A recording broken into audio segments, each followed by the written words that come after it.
Confederation is the Civil War. Like the South never forgot the Civil War. There's people in Newfoundland never forgot the Confederation battle. Everybody had an opinion. I mean, some people actually argued about it and fought about it, and there were people who left home in a rage and slammed the doors. I presume they reconciled with their families afterwards, but it was really emotional. In 1948, the people in the British colony of Newfoundland faced a choice. They could become an independent country within the British Commonwealth, or they could vote to join Canada in Confederation. Confederation was the best thing that happened to us. The only one who didn't sign the agreement was a man called Chess Crosby, because he felt it was unfair. And I think he was probably right. I suppose we were fortunate. My God, we could have become like Cuba, a subsidiary of the United States, you know. What happened after the referendum? How did life in Newfoundland change? And did Newfoundlanders make the right decision? This is the third episode in our Stories Behind the History special series on why and how Newfoundland joined Canada.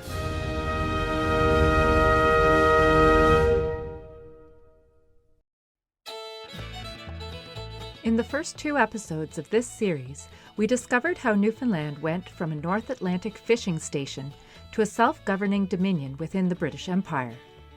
And we saw how self-government was lost after Newfoundland sank deep into debt due to railway construction and the heavy costs of the First World War. We found out how the Second World War brought prosperity to the island and renewed calls for self-government, which led to a popular referendum. After a fiercely fought battle of rhetoric, the majority of Newfoundlanders voted to join Confederation. And on March 31st, 1949, Newfoundland became Canada's 10th province. For this special series, I traveled to St. John's, Newfoundland, to interview former Premier Clyde Wells, best-selling author Bernice Morgan, artist Kathleen Knowling, and former federal MP Richard Cashin about their memories of pre-Confederation, and to ask them if they think Newfoundlanders made the right choice when they joined Canada. We do kindly request that you remain seated with your seatbelt securely fastened until the captain has turned off that seatbelt sign and it is safe to stand on your feet. On behalf of the Porter team, we thank you for flying with us. We wish you a wonderful evening here in snowy St. John's. In my memory, it was April the 1st, April Fool's Day. The financial year ends in the March, so we had to come in on April Fool's Day. And it wasn't a holiday because people were really afraid there was going to be riots. I think the authorities thought that there was no holiday. In my memory, it was rainy and foggy, which it probably was. And I seem to remember that some people had black ribbons tied out on their doorknob. Now, there might have been some rejoicing, but I don't remember that feeling. I remember a feeling of sadness. This is writer Bernice Morgan. And all of that might be my imagination. Mm-hmm. But that's the feeling I remember. Because a lot of people thought Newfoundland was going to be independent again, was going to be a country, was going to be... That's right. And a lot of people had the feeling that if we were to decide to join Canada, even people who thought it might be a good idea, thought we needed a period of independence between having a dictatorship, which was what the commission government was, and Confederation, where we would have gotten back on our feet and voted in a more balanced way. My father-in-law always said that the group of people who took over and rushed us into Confederation would not have existed if it hadn't been for the First World War, because so many of the educated, articulate people who would have guided us were killed. What changed after Confederation? What do you remember having changed? Damn little. For me, my father, who was a carpenter, kept on doing the same things. We lived in the same house. You know, we had the same textbooks. went to the same school, we had the same denominational system, saw the same American movies on Saturday, could order things from Sears without paying tax on it. Dozens of small businesses closed up. You know, I walked around with my husband one time before he died around St. John's, and he could point out places, you know, small businesses like tinsmiths, clothing stores, mattress factory, printing shops, shoe manufacturers, tobacco manufacturers, they all closed. Was that because people could buy duty-free from Canada? That's right. Like you could, a tobacco factory here in St. John's, it's a condo now, couldn't compete with Imperial Tobacco, so that they ended up closing down. So, but a huge number of offices and office jobs were opening up because when I came out of school, I got a job at Central Mortgage and Housing, which was just opened a branch here. So there was a lot of government jobs. They weren't for the same people who had closed down because they had skills that were not applicable or they were older. But there was a lot of, for the young people, there were things opening up.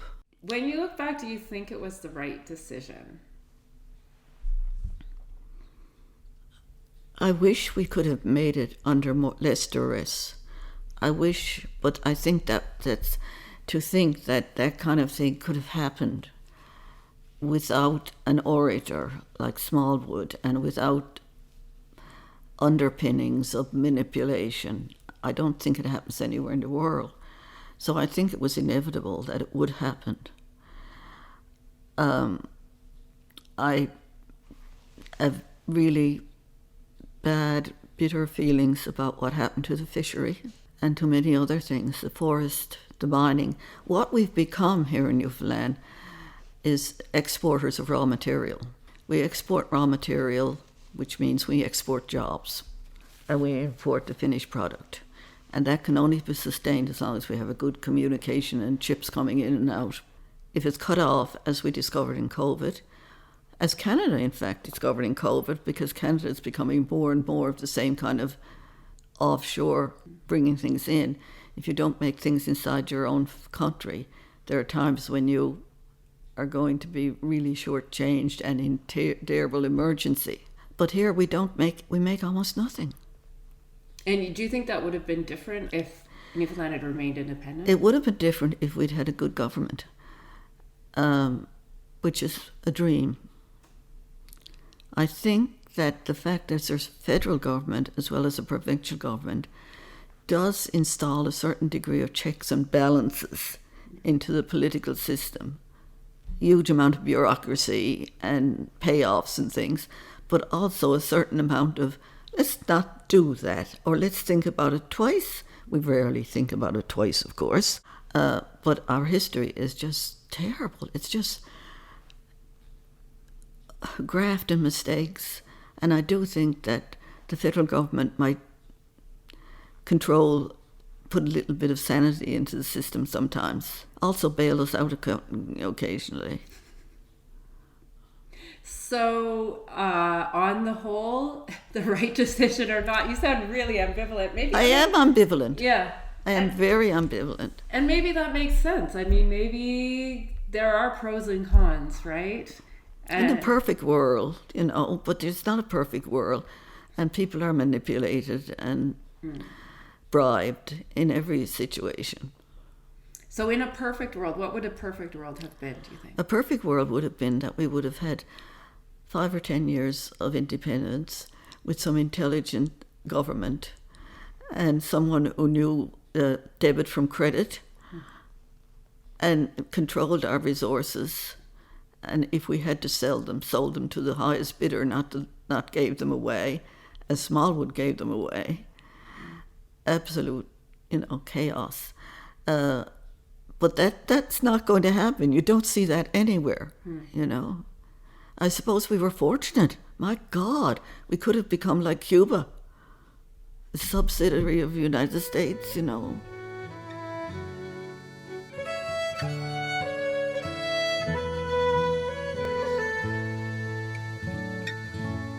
So in the end, when you look back, was it the right decision that the Newfoundlanders made in that vote in 1948? The only mistake we made, we should have done it in 1867.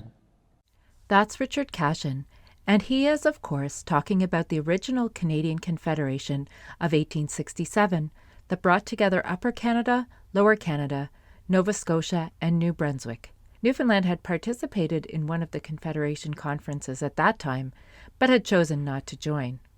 What changed after Confederation? The social benefits were big, of course. Baby bonus, old age pensions, all those programs. That was an immediate change that affected people.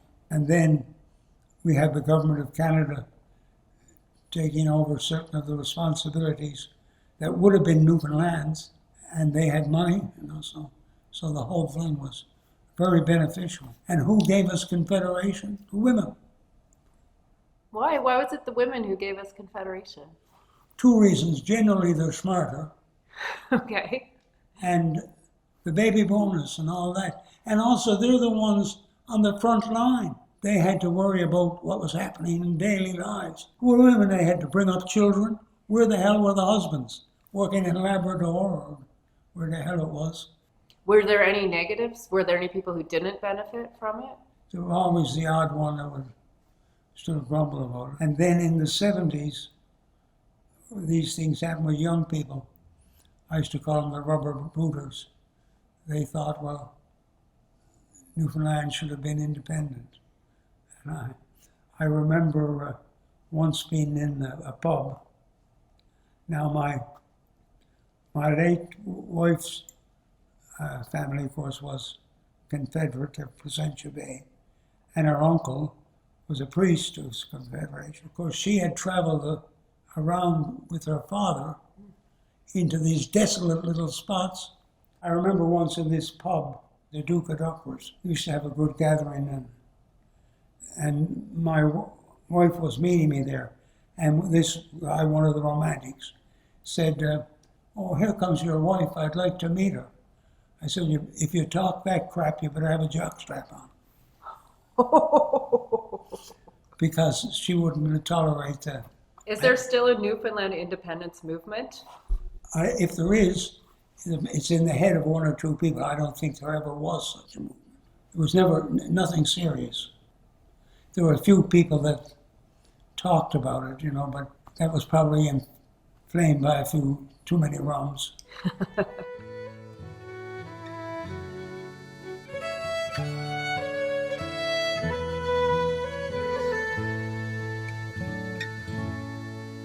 What changed for your family, if anything, after Confederation? First of all, not very much changed. After Confederation, we did expand. We started the first supermarkets in Newfoundland and eventually sold out to Loblaws. That's Kathleen Knowling. Her family owned the department store Ayres and Sons. Then what happened, and it wasn't actually Canadian, it was things like Walmart coming in, that kind of thing. And then Sears came in, the bigger stores came in, and of course they could outbuy us. Mm-hmm. And we moved from downtown. We sold the premises downtown and moved to Churchill Square and expanded the supermarkets. And we did very well. So the changes were not immediate after Confederation? No, things like the clothing factory and the shoe factory and things closed down pretty soon.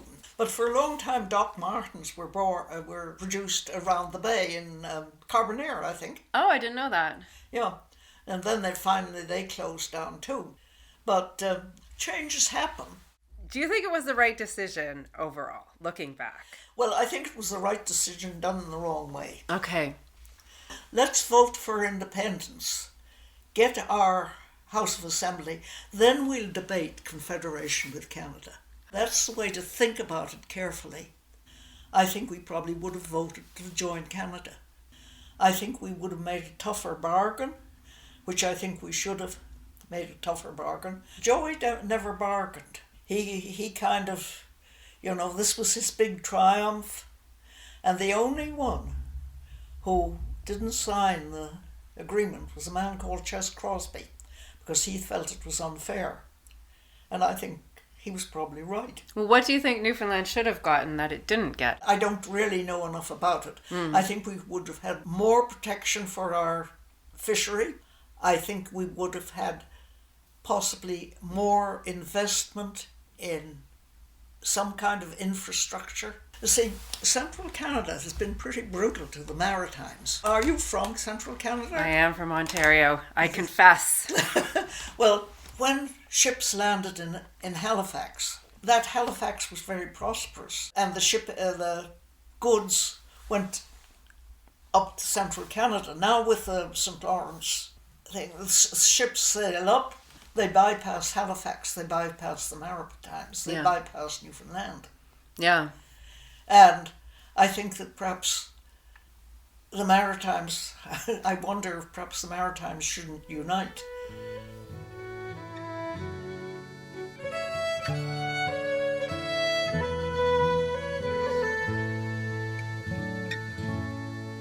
So how do you think it turned out? Like, was Confederation the right decision? Yes, the wrong decision was made in 1867. That's Clyde Wells, former Premier of Newfoundland. Newfoundland was like the rest of the people in the rest of Canada. And if you go back to 1867, the rest of the people in Upper Canada, Lower Canada, Nova Scotia, New Brunswick, Prince Edward Island, although Newfoundland was predominantly English, there were French people here, Scots and Irish, and they were from the same source as the people in the rest of Canada. So Newfoundland should have been there, and Newfoundland is physically part of North America and is much closer to North America and has a closer connection with North America than it does with the UK, 1,800 miles across the North Atlantic.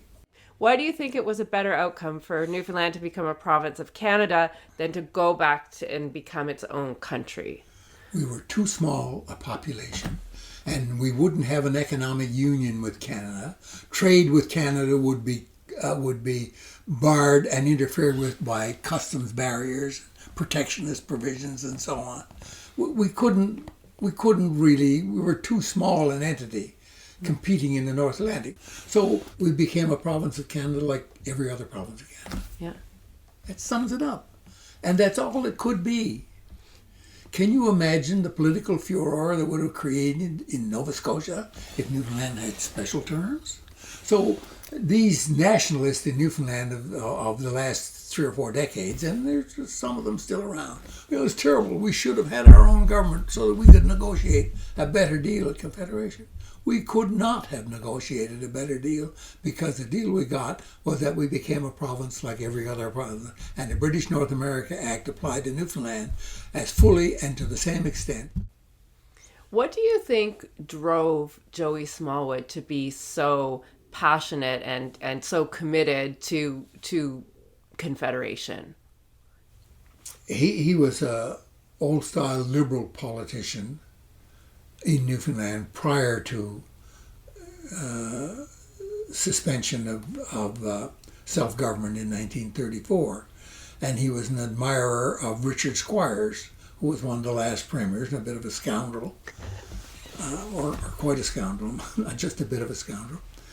And he supported the fishermen and the labor movement. He was active in the labor movement and was a liberal, so he was opposed to the interest of the business and elite interest in St. John's.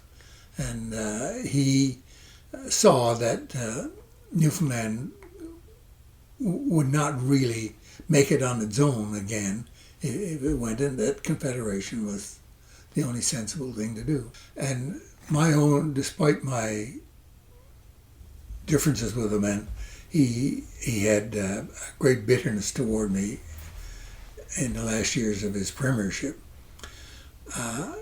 Despite that, I acknowledge that he personally has made a greater contribution to the welfare of people of Newfoundland than any other person in our history.